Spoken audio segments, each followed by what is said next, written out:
Hello, I am the Reverend Dr. Suzanne Intriligator, and my pronouns are she, her, and hers, and I am the minister of this church. Thank you for joining us. Both online and in person, our church has always been a caring spiritual community based on the 7 principles of Unitarian Universalism. Newcomers are more than welcome here. Use the chat box to say hello, and please feel free to stay to the end for our virtual coffee hour, where we will break into small groups and everyone will have a chance to talk and get to know each other better.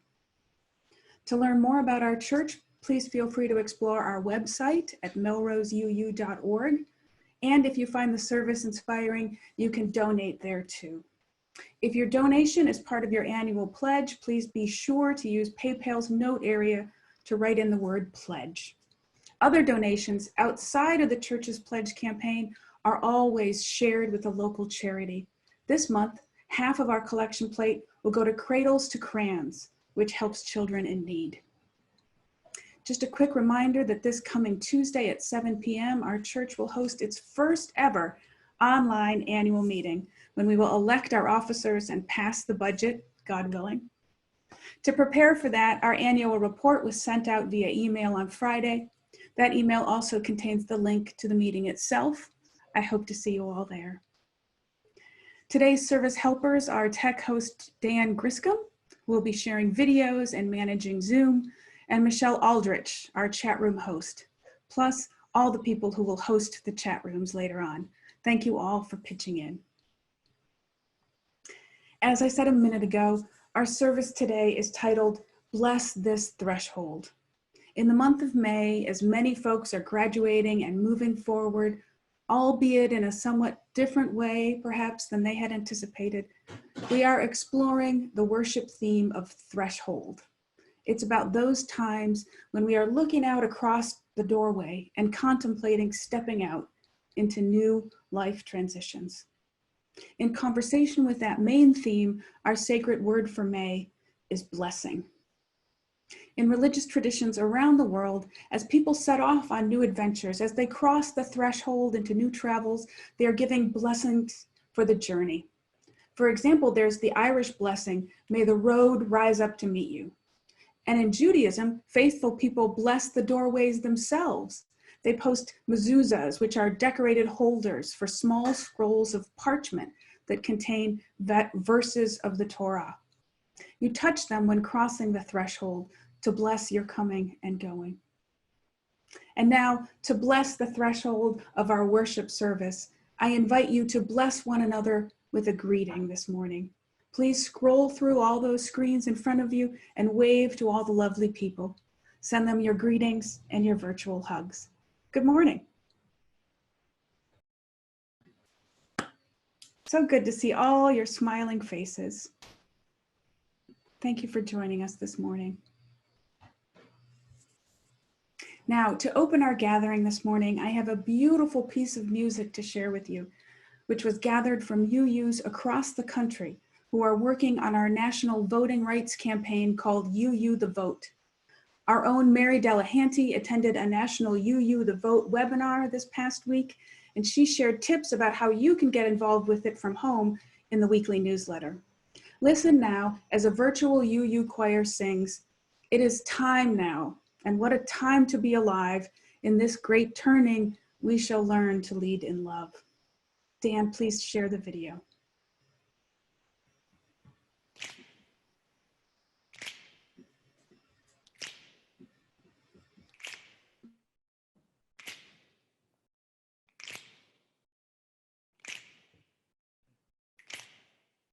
We shall be known by the company we keep, by the ones who circle round to tend these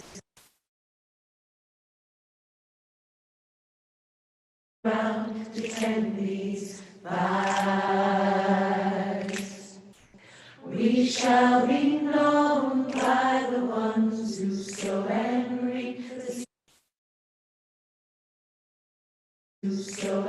reap the seeds of change alive from deep within the earth. It is time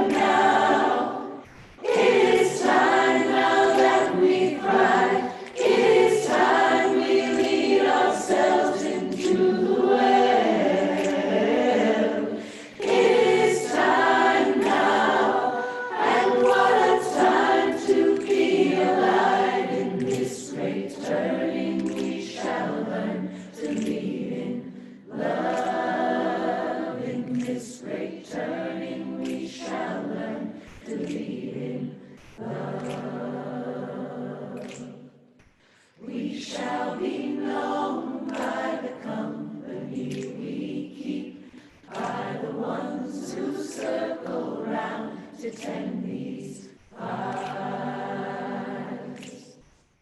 We shall be known by the ones who sow and reap the seeds of change and life from deep within the earth.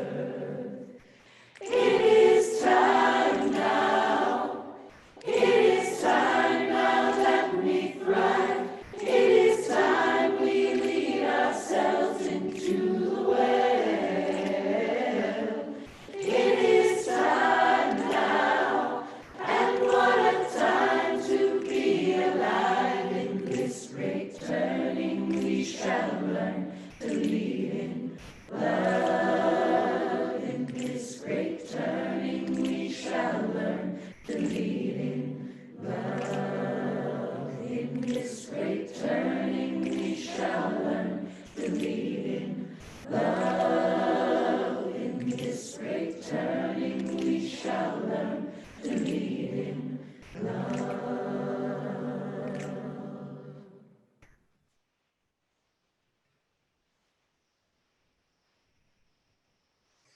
Wonderful, thank you. I call us to worship this morning with these words by Arlen Goff. Thresholds. We cross them every day, from room to room, from outside to inside and back again, from here to there, from anywhere to everywhere, from age to age. Each threshold offers an opportunity for change, for renewal, for transformation, from what we were and what we are to what we can be. In this hour and in this place, we cross a threshold from our day-to-day everydayness into space and time attuned to the other, to the sacred, to the holy, into an awareness of new life, pregnant with possibilities. How will we be renewed in this moment? How will we be changed by this hour? How will we be transformed through this gathering of beloved community? Come, you longing, thirsty souls, come, let us worship together. The flaming chalice is the symbol of our faith tradition. I will light ours now as Michael O'Connor shares a reading with us.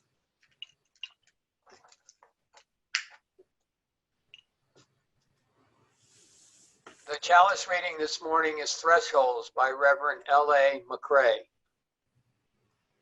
We light this chalice on the shorelines of life, gathered as one at thresholds unknown, surrendering to the mystery and blessing that surely awaits as we dispel fear and call forth love, light, and peace, crossing over the threshold together as one. Thank you, Michael. And now, Dan, please share our opening hymn. Please join me in singing our opening hymn, Come Thou Fount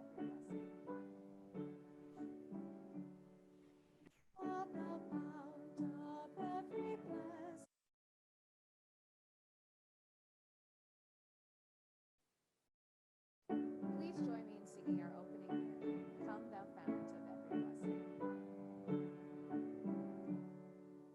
Come thou fount of every blessing, tune our hearts to sing thy grace. Streams of mercy never ceasing, come for songs of loudest praise. While the hope of life's perfection fills our hearts with joy and love, teach us ever to be faithful. May we still thy goodness prove. Come thy fount of every vision, lift our eyes to what may come.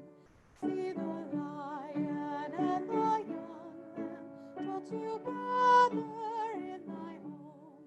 Hear the cries of war fall silent, feel our love glow like the sun. When we all serve one another, then our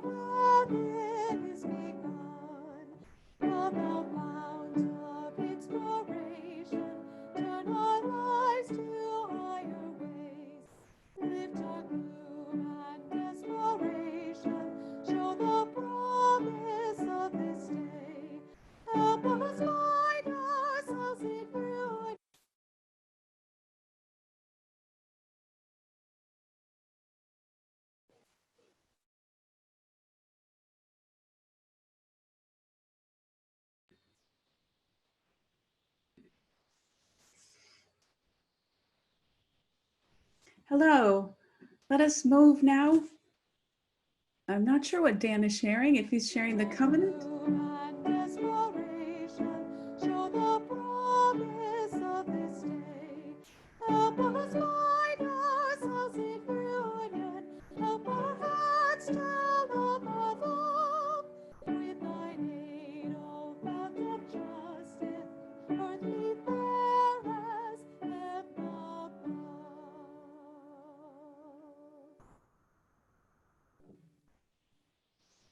Wonderful, thank you. And now let us join in our covenant, which Dan is sharing with you now. Love is the doctrine of this church. The quest for truth is its sacrament, and service is its prayer.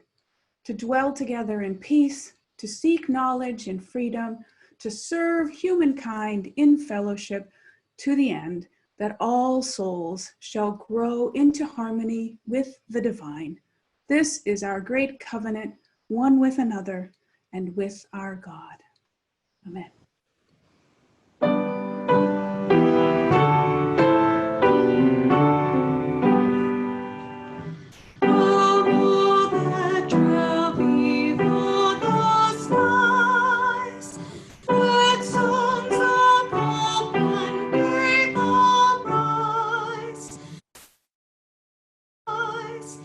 Let peace, goodwill on earth be sung. Through every land, by every tongue. Amen.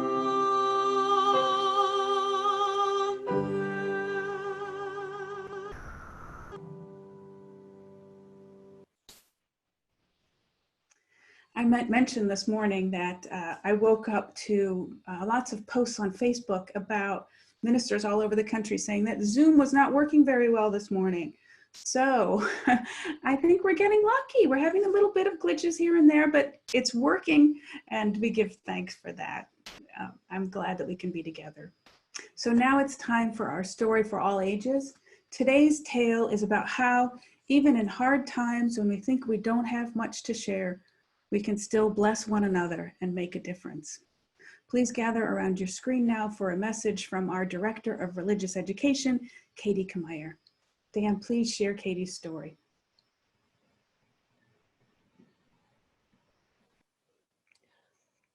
Good morning. Our story today is Those Shoes by Maribeth Foltz, illustrated by Noah Z. Jones. I have dreams about those shoes. Black high tops, 2 white stripes. Grandma, I want them. There's no room for want around here, just need, Grandma says, and what you need are new boots for winter. Brandon T. comes to school in those shoes. He says he's the fastest runner now, not me. I was always the fastest before those shoes came along. Nate comes to school in those shoes. Antonio and I count how many times Nate goes to the bathroom. 7 times in one day, just so he can walk up and down the hall real slow.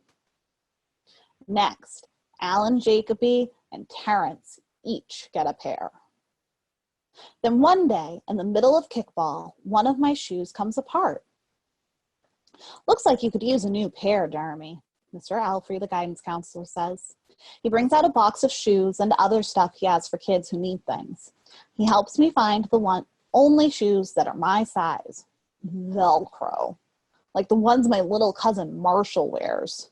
They have an animal on them from a cartoon I don't think any kid has ever watched. When I come back to the classroom, Alan Jacoby takes one look at my Mr. Alfrey shoes and laughs. And so do Terrence, Brandon T., and everyone else. The only kid not laughing is Antonio Parker. At home, Grandma says, "How kind of Mr. Alfrey." I nod and turn my back. I'm not going to cry about any dumb shoes. When I'm writing my spelling words later, every word looks like the word shoes. And my grip is so tight on my pencil, I think it might bust. On Saturday, Grandma says, "Let's check out those shoes you're wanting so much." I got a little bit of money set aside. Might be enough. You never know. At the shoe store, Grandma turns those shoes over so she can check the price. When she sees it, she sits down heavy. Maybe they wrote it down wrong, I say. Grandma shakes her head. Then I remember the thrift shops. What if there's a rich kid who outgrew his or got 2 pairs for Christmas and had to give one of them away? Ride the bus to the first thrift shop. Black cowboy boots, pink slippers, sandals, high heels, every kind of shoes except the ones I want. Ride the bus to the second thrift shop. Not a pair of those shoes in sight. Around the corner is the third thrift shop. I see something in the window. Black shoes with 2 white stripes, high tops, perfect shape, $2.50. Those shoes. My heart is pounding hard as I take off my shoes and hitch up my baggy socks. How exciting, Grandma says. What size are they? I shove my foot into the first shoe, curling my toes to get my heel in. I don't know, but I think they fit. Grandma kneels on the floor and feels for my toes at the end of the shoe. Oh, Jeremy, she says, I can't spend good money on shoes that don't fit. I pull the other shoe on and try to walk around. They're okay, I say, holding my breath and praying that my toes will fall off right then and there. But my toes don't fall off. I buy them anyway with my own money, and I squeeze them on and limp to the bus stop. At home a few days later, Grandma puts a new pair of snow boots in my closet and doesn't say a word about my 2 big feet shuffling around in my 2 small shoes. Sometimes shoes stretch, I say. Grandma gives me a hug.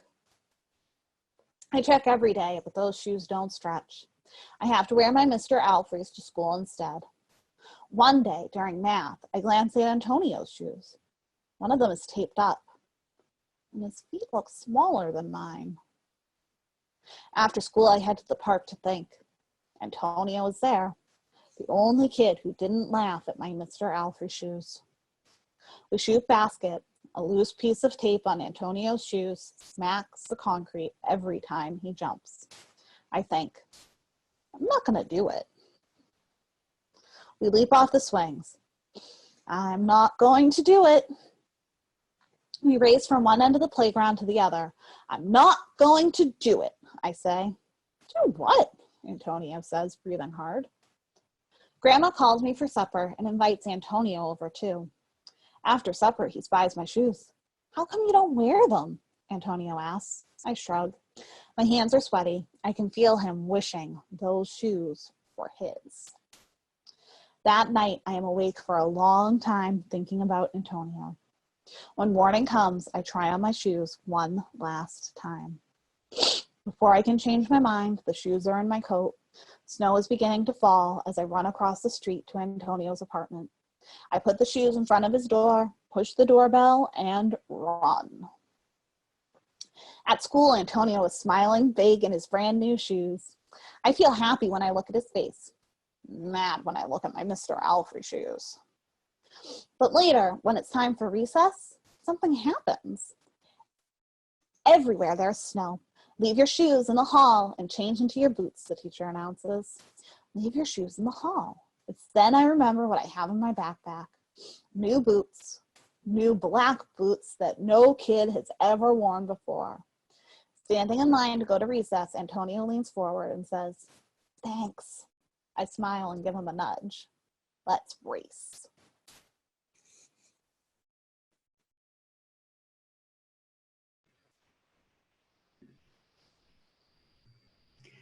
Thank you, Katie. That was beautiful. And now it is our time for prayer and meditation. Every week we take time out for quiet, for each of us to reconnect with our highest aspirations. Now, as we enter into this time of centering, I ask you to take your hands away from your keyboards, put them in your lap or wherever is most comfortable, and settle into your chair. Breathe deeply.